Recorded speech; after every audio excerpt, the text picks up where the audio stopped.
नमस्कार मित्रांनो, महाराष्ट्राच्या राजकारणात पुन्हा एकदा मोठी खळबळ उडाली आहे। सुनीत्रा पवारांना मोठा धक्का बसणार आहे का? अजितदादांचा राष्ट्रवादी पक्ष लवकरच फुटणार असा मोठा दावा एका बड्या नेत्याने केला आहे। आणि नेमकी भाकीत काय आणि कोणी केलंय आणि यामागचं खरं कारण काय आहे हे जाणून घेऊयात आजच्या व्हिडिओच्या माध्यमातून। अजितदादांच्या राष्ट्रवादीतील वादाने मोठा पेच निर्माण केला आहे। थेट अध्यक्षांच्या निवडीवरच आक्षेप घेण्यात आलाय। सुनीत्रा पवार यांच्या अध्यक्षपदाच्या निवडीला आव्हान देण्यात आलंय। यापूर्वी सुनीत्रा पवार आणि पार्थ पवार विरुद्ध सुनील तटकरे आणि प्रफुल्ल पटेल अशी नाराजी नाट्यमय रंगली होती। तर या बड्या नेत्यांनी या सर्व घडामोडींवर भाष्य करताना अजितदादांची राष्ट्रवादी लवकरच फुटणार असल्याचा दावा केलाय। या नवीन वादाने एकच खळबळ उडाली आहे। काँग्रेसचे प्रदेशाध्यक्ष हर्षवर्धन सपकाळ यांनी अजितदादांच्या राष्ट्रवादी काँग्रेसमधील कलहावर मोठे भाष्य केले।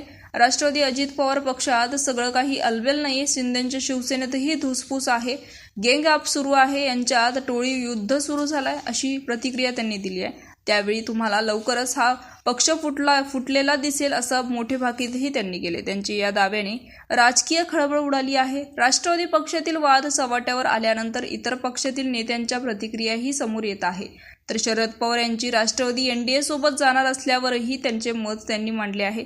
ज्या पक्षासंदर्भात या चर्चा सुरू आहे त्यांनी बोलणं अपेक्षित होतं असं ते म्हणाले। यावर सुप्रिया सुळेंनी या संदर्भात मत मांडले असंही सपकाळ यांनी म्हटलंय।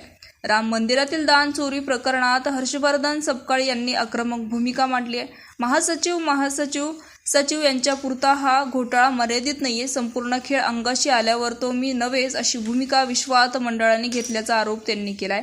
संघात हिंमत असेल तर त्यांनी विश्वात समितीतील सदस्यांना संघातून निष्कास काढून टाकावे असंही त्यांनी म्हणाले।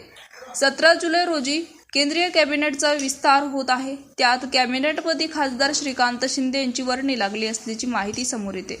त्यावेळी सपकाळ यांनी टीका केली आहे असंही त्यांनी म्हटलंय। तर मित्रांनो, याविषयी तुमचं मत नक्कीच कमेंट बॉक्समध्ये कळवा। चॅनलला सबस्क्राईब करा।